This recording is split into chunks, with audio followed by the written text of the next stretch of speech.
Well, I think that the PLA had established a long-term plan in taking over Taiwan.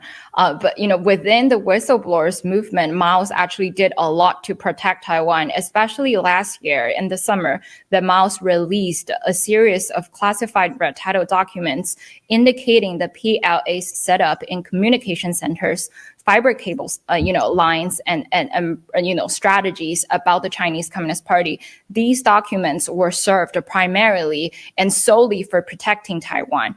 So, we wouldn't be able to have these documents without the inside support of the PLA. And in fact, that, the original whistleblower of those classified documents were already, fled from China and kept safe about his families. So I think that, our primary goal is we will do whatever we can to protect Taiwan. And I think that the Communist Party had never stopped its path and never stopped its effort in threatening and eventually taking over in that island. So can you kind of explain what China's strategy is, just for especially our new viewers who don't understand, like, China's not going to have like aircraft carriers show up to take over DC. They're going to come in through the back door through congressmen and senators and all that stuff. So if you could just kind of go into that a little bit for us.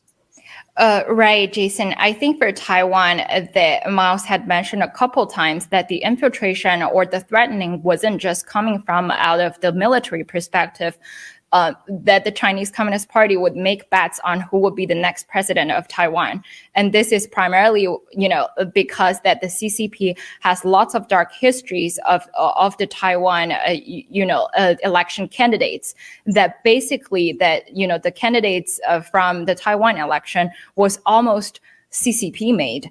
So I think this is something that, we felt very disappointed about the politicians in Taiwan, but this is also something, that happens to almost all nations in this world right now, that the Communist Party is trying to infiltrate the politicians and trying to control that, a nation of democracy's election results.